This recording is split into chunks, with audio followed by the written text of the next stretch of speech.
Today we're just going to look at the basics of angles. Okay? A lot of this first part of the lesson, you've probably seen this information before. Okay? Dealing with things like right, acute, obtuse, naming angles, that kind of thing. Okay? But we'll go through the basics here, and then we'll probably introduce a new idea on the back. All right? So first, just the definition of an angle. Okay?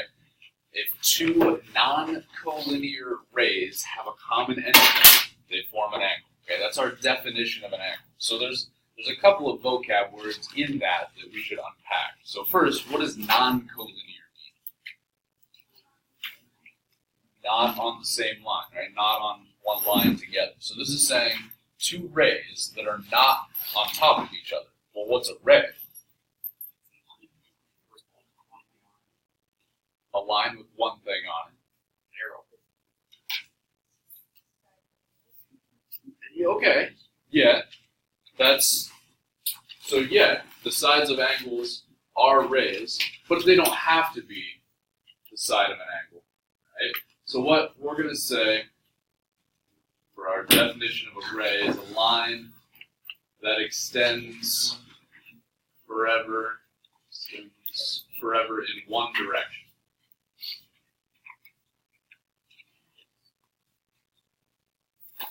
Okay, so our two sides of our angles are rays that each extend forever in a single direction. Okay? Now, the point where those rays meet, we call the vertex. Okay, so this would be the vertex of this angle here. Now, the last sentence here, okay, naming an angle. This is going to be very important as we go through the whole year, understanding how angles are named. We always use the vertex as the most important point to name an angle. So, if I have a single angle, I can just name it by the vertex. Okay, I can say angle A, and this little symbol here, right, looks like an acute angle. Right, we're going to use that to name an angle.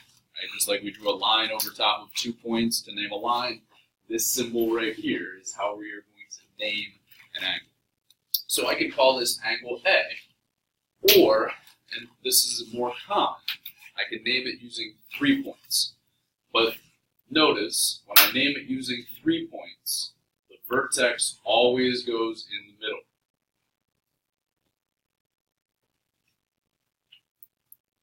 Right? So I could either name this angle BAC, or I could name it CAB. Okay? But the vertex always goes in the middle of the 3 points when I'm naming the angle. Okay? Questions so far? Okay, and then if we have an angle labeled with a number, right, sometimes we will. We could also just call it angle 1. Okay, so lots of different ways to name an angle, but they are actually fairly specific. Okay? Then the next idea is something you've probably seen before. Okay? Right, acute, and obtuse. What is the measure of a right angle? 90 degrees. 90 degrees, right? An acute angle? Less than 90? Less. And obtuse? Greater than 90. But less than 180. Right? Now this is something you may not have dealt with yet, okay, is angles that are greater than 180 degrees. Okay, that's something that we'll look at as we go through this year. Okay, not really in this section. What's that? You say circle? That's one example of how we'll look at something that's greater than 180 degrees. How many degrees are in a circle? 360. Right? But we will actually look at angles that are greater than 180 degrees. All right. So let's jump down here and look at a few examples. All right. So these first few examples are just about naming angles and classifying angles. So in this example 1 here, I want to name all angles that have R as a vertex. Okay, now up top we said we could just name an angle by the vertex, right? So we called that one up there, we said we could just call it angle A. Well, if I have a diagram like this, where I have multiple angles that have the same vertex, it doesn't make sense to just say angle R, right? Because then I would have no idea what angle I'm talking about. Right? So if I have a diagram where there are multiple angles, I would have to use 3 points to name each angle. Okay? So what would be an example of an angle that does have R as the vertex here? Where is it? SRT? Sure. Yeah, that would be a straight angle. That would work. SRT. What else? Angle PRQ. Sure. Okay. Angle. Yes, we could name this angle by saying angle 1. That would work. Right. So that would be. We could also call it SRP or PRS. What else? Okay. Angle 3. Angle 3. Yeah. Right. Again, we could call that one TRQ or QRT. Yeah, so I think, well, I guess, no, I guess we do have some more, actually. So we've named this angle, this angle, this angle, this angle. What other angles do we see up there? SRQ, sure. SRQ, what else? No, right? TRP.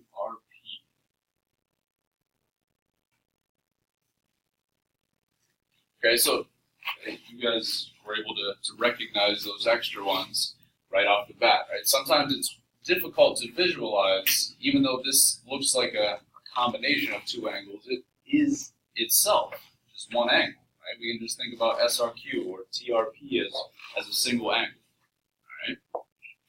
Now, naming the sides of angle 1. Right? So angle 1 is right here. Right? To name the sides, right? We're thinking about this as a line, right? But I'm going to name it as a ray. Right? Our notation for a ray is just going to be a line with one arrow over top. Now, unlike a line, it does actually matter what order I write the letters in. Right? When we wrote a line, we said, well, it doesn't matter if I write RS or SR because we're just going on forever in both directions. For a ray, it does matter. We always want to write the vertex first and then another point. Okay? And then we would just show that is going forever in one direction. We would draw a line with an arrow over top in one.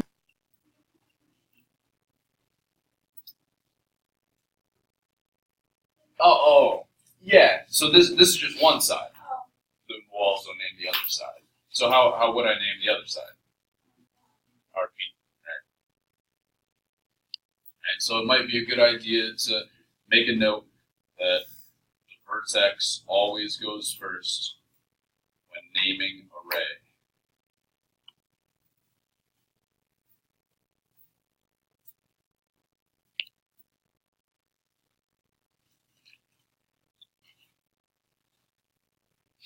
Okay. So, example 2, we're just classifying each angle as right acute or obtuse. So, angle A, B, D, does that angle look right, acute, or obtuse? Acute, it looks less than 90. Now, we're not going to measure these, but what do you think would be a good approximation for the measure of that angle? Yeah, so just a degree measure. For ABD? Or no, I would say. Oh, you were already on to the next one. 45? Yeah. Maybe even a little less than that. Yeah. Maybe like 30 or 35.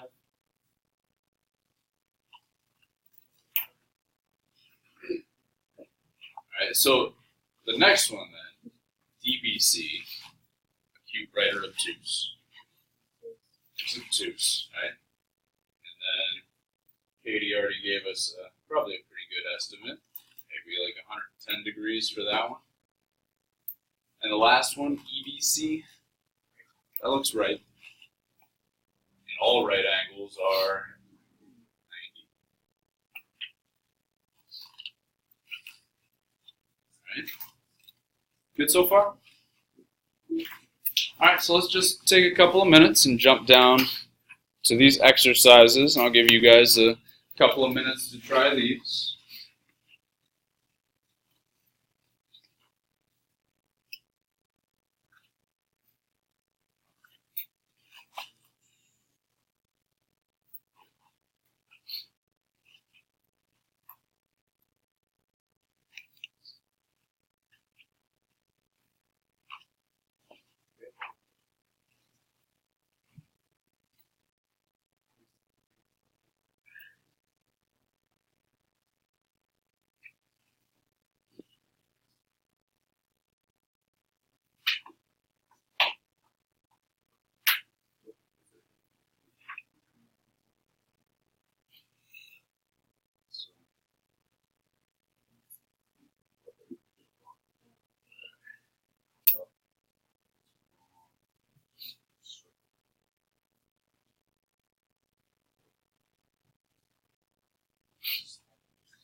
All right, how did we do here? Questions on these? Feel pretty good with naming angles, naming rays, recognizing obtuse, right, acute? What's that? Yeah, so.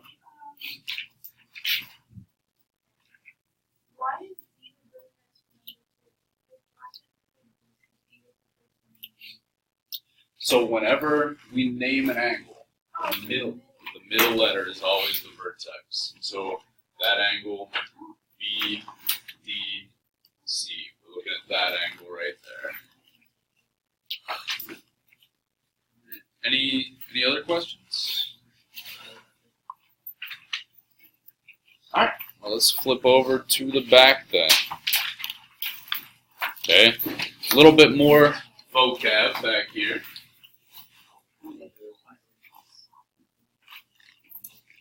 All right, so I think we've mentioned this word before, congruent. Right? For our purposes right now, congruent just means equal. Okay. As we get further into diagrams and figures and shapes, the actual definition that we're going to use is same size, same shape. Okay. We're going to use that when we get much further into shapes. But for our purposes right now, congruent just means the same or equal. Okay.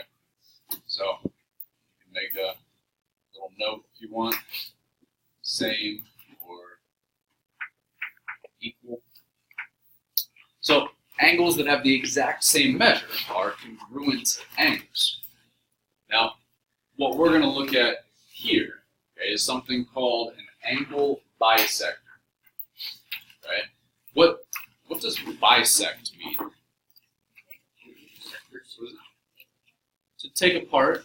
To what did you say? So, yeah, the bi part means two, right? So a bisector is something that cuts something into two equal pieces, right? Not just two pieces, but two equal pieces. So if we have an angle bisector, that means we are cutting an angle exactly in half, okay? So where each half is equal. So in this figure right here, ray PN is an angle bisector. Okay? It's cutting this larger angle, angle MPR, exactly in half.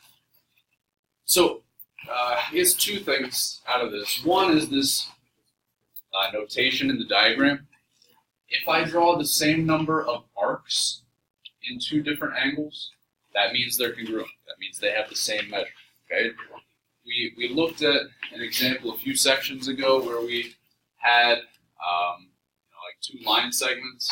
We said, well, if we have the same number of tick marks on those, that means that those line segments have the same length. The notation that we use for angles is if they have the same number of arcs inside of the angle. Okay, so both of these have one arc. We could also draw this to where they both have two arcs. Okay, as long as they have the same number of arcs inside of the angle, that means that those angles are congruent. So then this notation here, okay, saying angle MPN, this little symbol here, the equal sign with a squiggly over top, means congruent. Okay, the equal sign with the squiggly over top is our symbol for congruency. So this is saying, since PN, ray PN, is a bisector, it cuts the larger angle exactly in half, then we can claim that the two smaller angles are congruent. So angle MPN is congruent to angle NPR. Right? Now, what we can do then, okay, to solve some problems, okay, we can use a little bit of algebra. So in this example, we're looking at this diagram, and it says angle MPN. So angle MPN, this thing here is 2x plus 14, and then angle NPR is x plus 34. I want to set up and solve an equation for x. Okay, and then once I find x, I want to find the measure of angle NPR. So just knowing expressions for these two angles, how can I set up an equation? Yeah, we're going to make them equal to each other. And since I know the angles are equal, whatever expressions I have for the angles, I'm just going to set as equal. 2x plus 14 equals x plus 34. Go ahead and solve that real quick. See what we get.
Did we get x equals 20, and then angle NPR is 54 degrees? Oh, I didn't know. Did you get 20? Yeah. Okay, so then once we get 20, right, to find the measure of angle NPR, I'm just going to plug my answer of 20 into x in my expression for angle NPR. So I guess one other notational idea here. This little m, you see an m in front of an angle like that, that just means measure, right? So the measure of angle NPR.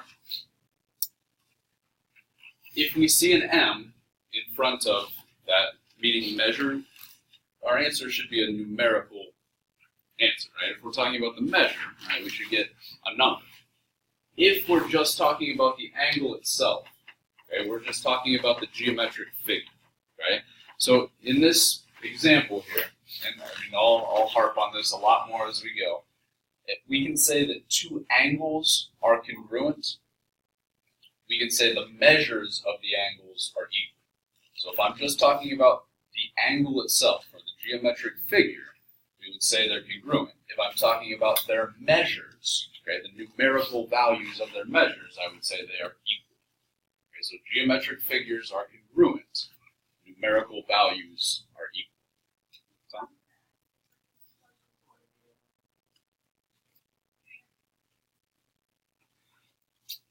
yes, it better be the same. If we did it right, it would be the same. Right? Questions? All right, let's jump down to some examples here. All right, so for numbers 1 and 2, we are looking at this diagram here, and they tell us that QP and QR are opposite rays. What does that mean? They're going opposite directions. So what other information could I get out of that? That they're what? Well, since rays go on forever, we can't really talk about congruence for those. Okay? I mean, yeah, we could say that they would never come back around and intersect. That would be true. I guess what I'm trying to get at is that if these are going in exact opposite directions, this total measure is 180 degrees. Okay? So if we're told that two rays are opposite rays, we can automatically assume that this whole measure here is 180 degrees. Okay? So let's take a look at these problems here and try to set some stuff up. In number 1, we're told that the measure of angle PQT, so PQT, this whole thing, is 60 degrees.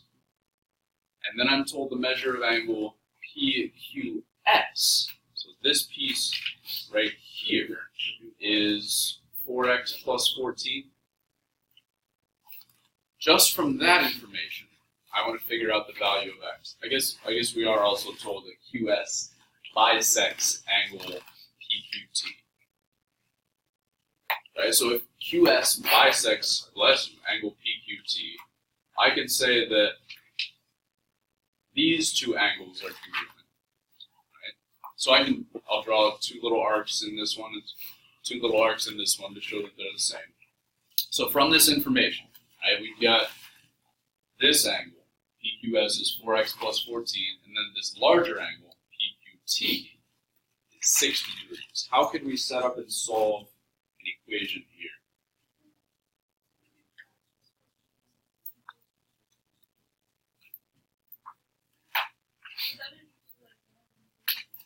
Yeah, so that would be true, right? So you're saying if this one's 4x plus 14, this one's also 4x plus 14, right? That is definitely important to recognize. But if I just set 4x plus 14 equal to 4x plus 14, I'm not going to get any information out of that, right? I'll just get 0 equals 0, and that's not going to tell me anything.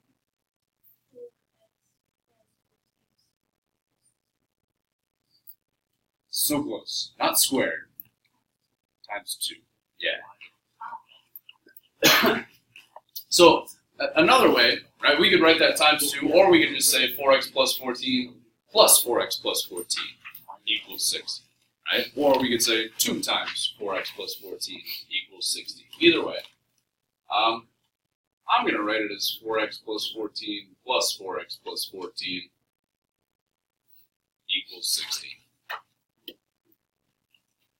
Right? But you could just as easily write it as 2 times 4x plus 14 in parentheses equals 60. Alright? We okay with that setup? Does that make sense? Alright, so go ahead and solve that real quick.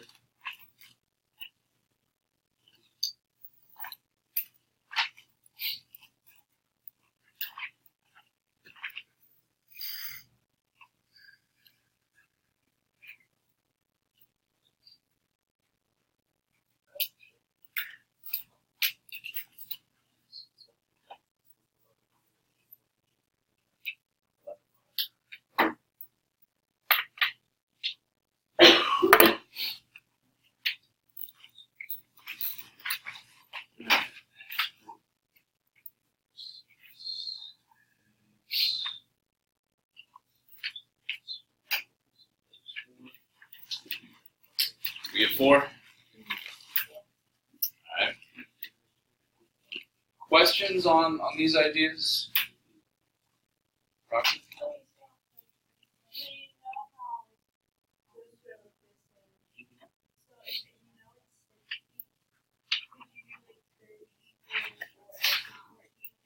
Absolutely. That would be another way to do it.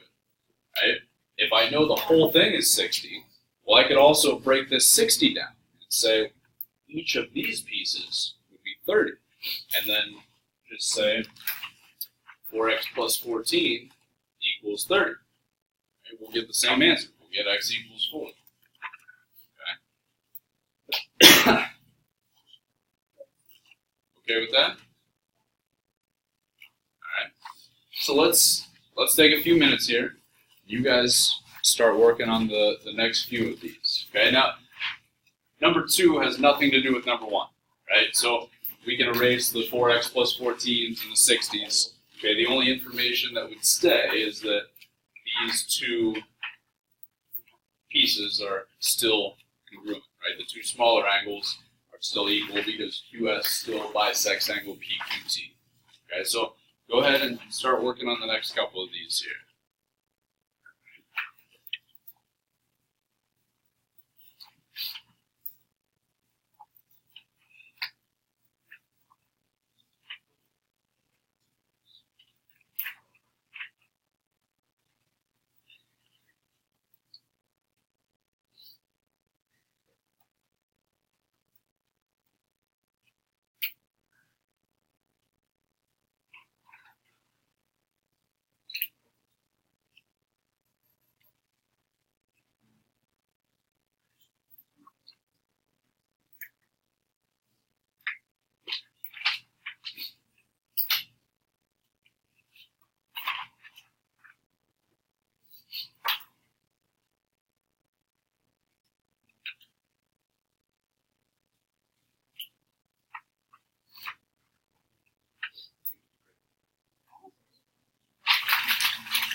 What would you prefer x? 5? Do you add them together after you find x? Do you add them together after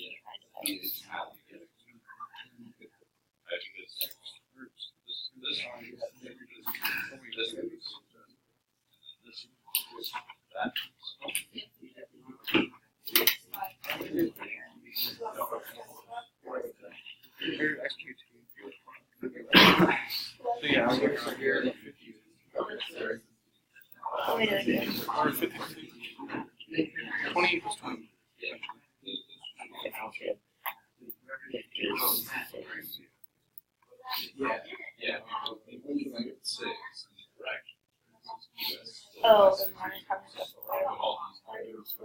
30 plus 11.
Do you see this? Yeah, we're gonna do homework out of the book.